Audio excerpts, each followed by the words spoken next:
Bonjour Maude, Bonjour Laetitia. bienvenue sur notre chaîne Ressource-toi en Normandie. Tu vas nous parler un petit peu de ton activité aujourd'hui. Merci, oui. Alors mon activité, je suis praticienne en shiatsu. Donc je pratique le shiatsu traditionnel sur un futon au sol, sur un matelas japonais. D'accord. Je pratique aussi le doin, donc là c'est en séance, ça peut être séance individuelle ou collective. On va dire le doin, c'est de la gymnastique énergétique japonaise. D'accord. Et puis je pratique également le sokwatsu, qui est une forme de shiatsu avec les pieds que j'ai appris au Japon. D'accord, donc ça ressemble un petit peu à des massages un petit peu énergétiques. Enfin, aussi Oui, dynamiques. alors on va dire c'est pas tout à fait des massages parce que ça va être des pressions, soit D'accord. avec des pressions avec les mains, avec les coudes et donc aussi avec les pieds. Mhm. Et par contre, ces pressions sont faites en effet le long des méridiens d'acupuncture, donc sur tout le corps. Je prends en charge vraiment la globalité du corps, donc sur chaque séance en shiatsu ou sokwatsu, je vais travailler de la tête aux pieds. Ok, d'accord. Est-ce qu'il y a comment dire, des préconisations, enfin, ou des, comment dire, des contre-indications par rapport Alors, à ta pratique? oui, il peut y avoir des contre-indications pour les personnes qui viennent d'avoir des phlébites, par exemple, Mhm, mhm. ou qui ont des problèmes de circulation, qui prennent des anticoagulants, qui ont donc un traitement vraiment spécifique, ou alors des personnes qui sont, on va dire, c'est pas vraiment une contre-indication, mais au tout début d'une grossesse, on va Ouais. laisser un petit peu. On peut faire quelques points, mais on va pas faire une séance complète sur une personne qui est tout fraîchement enceinte, par exemple. Et Voilà. donc en fait, tu t'adaptes aussi vraiment sur mesure Tout aux à fait. personnes. Alors, chaque séance est vraiment sur mesure, puisque on commence par pour ce qui est du shiatsu traditionnel, on va commencer par une palpation au niveau du ventre ou une prise de pouls, par exemple, pour vraiment voir ce qui est déficient ou ce qui est trop... euh, qui est trop présent par rapport au moment de la saison ou au moment de la journée. Enfin, et puis, on commence de toute façon toujours par un questionnaire pour voir un petit peu. Ouais, Il y a t'échanges un toujours petit peu avec les exactement gens. un temps d'échange en Ouais. début de séance pour savoir déjà ce que la personne attend. Et puis voilà, on discute de ses antécédents médicaux, par exemple. Enfin, voilà, il y a quand même un questionnaire assez long. Mais voilà, la séance va vraiment s'adapter à chaque personne. On peut commencer dès les enfants jusqu'aux personnes âgées, en fait. C'est vraiment, ça s'adapte. Et puis, si vraiment la personne ne souhaite pas s'allonger au sol aussi pour ce qui est J'allais du venir shiatsu, justement. on peut le faire sur une chaise. Ok. Voilà. Et puis, pour les séances de doin, c'est pareil, ça s'adapte vraiment à toutes les personnes. On peut le faire même en entreprise parce que ça peut se faire assis sur une chaise. Donc pour ça, c'est pas mal, ça. peut être voilà, Ah en ouais, entreprise, mais petite aussi pause, pour les personnes qui sont un peu plus fatiguées ou voilà, qui sont en convalescence ou des personnes âgées qui ne veulent pas rester toute la séance debout. Ça peut se faire sur une chaise. Et puis, ça peut se faire debout, ça peut se faire au sol, ça peut se faire dehors quand il fait beau. Donc, voilà. ouais, donc en fait, c'est en fonction vraiment du sur-mesure aussi, donc tes recherches quand tu échanges avec les gens, mais c'est aussi la morphologie, enfin vraiment le tout, comment les gens se sentent, quoi. Tout à fait. Ouais, Et ça, puis, c'est pas mal, hein. pareil, là, pour la séance de doin, on peut faire des séances spécifiques sur le mal de dos, sur le stress, sur la récupération physique pour des sportifs. Et le douyin, je te coupe, mais c'est quoi exactement le... Alors le douyin, je vais apprendre en fait aux personnes à faire des étirements spécifiques, prendre des postures et rester un petit peu sur la posture, se faire des points d'auto-shiatsu, donc on va se faire soi-même des points de pression sur le corps, et puis en fonction des séances, on peut même faire de la relaxation. On fait à chaque fois des exercices de respiration.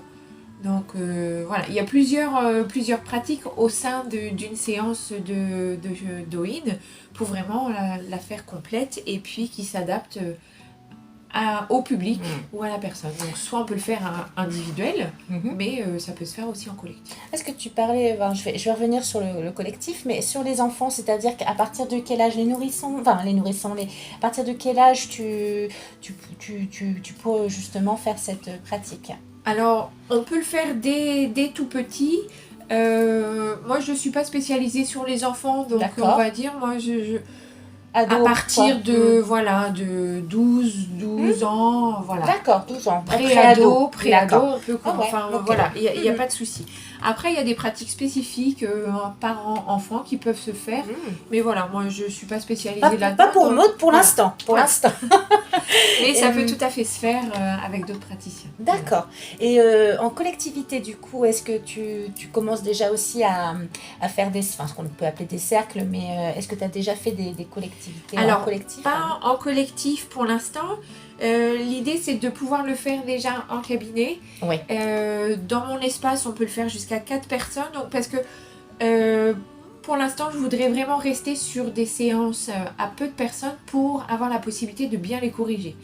Après, en collectivité, c'est des choses qui vont être plus génériques. Et s'il y a trop de monde, voilà, on ne peut pas faire des séances personnalisées. Ça va être des séances d'entretien. Donc, ça peut tout à fait se faire. Mais c'est vrai que pour l'instant, je voudrais plutôt 4 personnes. Faire des séances en petit comité pour vraiment avoir la possibilité de bien corriger les personnes et surtout de bien adapter en fait la séance aux besoins de ces personnes. Ok, donc on peut aussi le faire en famille. On est avec trois amis, vous pouvez donc participer et faire des séances collectives. Donc c'est plutôt intéressant et pour faire découvrir cette pratique, ça l'est également.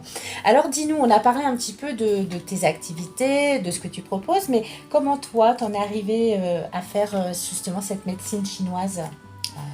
Alors c'est venu petit à petit. J'ai eu des problèmes de santé au niveau ORL et du coup je cherchais d'autres façons de me soigner parce que la médecine traditionnelle ne trouvait pas vraiment de solution qui fonctionnait. Donc je cherchais d'autres solutions, donc j'ai commencé à faire des stages en énergétique et puis après j'ai découvert le shiatsu. Et là, donc j'ai commencé une formation qui a duré pendant plus de 3 ans. D'accord. Et voilà, donc vraiment le shiatsu a été vraiment une belle rencontre pour moi, puisque ça m'a permis de découvrir aussi cette médecine traditionnelle chinoise et le travail sur les méridiens d'acupuncture, qui est d'une richesse extraordinaire et qui permet justement de s'adapter à chaque personne. Et là, par contre, l'apprentissage n'est jamais terminé, puisque là, on met le doigt dans une chose pas finie. C'est ça, exactement. Et tu faisais autre chose peut-être avant? Tu avais une autre profession? Oui, bien sûr, oui. J'ai travaillé pendant de nombreuses années dans l'industrie du voyage d'affaires. D'accord. En tant que... pour des chaînes hôtelières, donc en tant que... Loin des énergies. Oui, tout à fait. En tant que directrice commerciale et puis après en tant que consultante. Donc vraiment, oui, très, très loin des virage, mais justement, j'ai vu qu'il y avait beaucoup de personnes qui ne prenaient pas soin de leur corps, qui prenaient soin de leur carrière professionnelle, qui passaient beaucoup de temps, qui se fatiguaient beaucoup, sans prendre soin de leur corps et sans faire attention à tous les messages que leur corps leur envoyait. Et du coup, voilà, ça a été pour moi aussi une façon de me retrouver, le fait de commencer cette formation et de même le travail que je faisais avant, c'était aussi l'idée de reprendre contact avec mon corps, parce que c'est vraiment essentiel et si on travaille que le cerveau, le psychisme, ça ne suffit pas. Mais tu vois, c'est marrant parce que j'avais une autre question qui était est-ce que cela a changé quelque chose pour toi? Mais tu viens de le dire dans cette réponse, c'est-à-dire qu'il y a un moment dans notre vie où ce qu'on a fait, ce qu'on est, la carrière, etc., en fait, ce n'est plus suffisant. On recherche ce quelque chose, comme tu dis, cette reconnexion.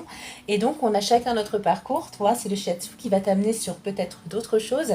Mais ce qu'il faut, j'imagine, en tout cas, c'est de trouver ce qu'il y a à l'intérieur intérieur qui résonne Oui, en nous. c'est quoi. ça. Ouais. Oui, oui. Ouais.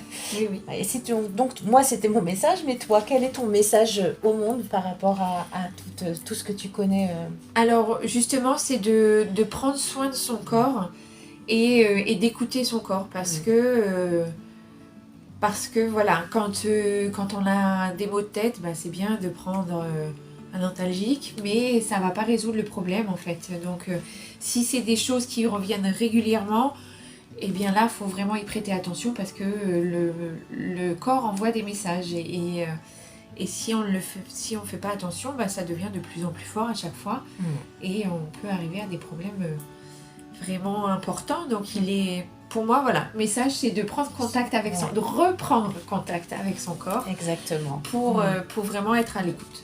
D'accord. Et par rapport, donc c'était beaucoup dans tout ce qui est culture asiatique, est-ce que tu as été inspirée par quelqu'un de là-bas ou un livre qu'est-ce qui a fait que tu as été vraiment inspirée dans tout ton travail actuel? Alors ça a été surtout là mon voyage au Japon. D'accord. Parce que j'ai passé un voyage fantastique face au mont Fuji où j'ai fait une formation en fait où on voyait le mont Fuji du matin jusqu'au soir et vraiment ça a été vraiment très, très enrichissant et puis voilà cette culture qui est complètement différente mais voilà vraiment vivre ce temps face au mont Fuji ça a été vraiment une très belle révélation. Une immersion en fait. Oui, tout à fait, tout à fait. Donc, écoute, merci beaucoup en tout cas d'avoir partagé ton temps et cette découverte de ton activité. Merci à toi. Et puis, vous pouvez toujours retrouver tous les contacts, la page sur le site internet de Maud. Vous allez le retrouver après la vidéo. Et puis, donc, en attendant, j'ai envie de vous dire, prenez soin de vous. Et puis, à très bientôt. Rendez-vous chez Maud. Au revoir. Au revoir.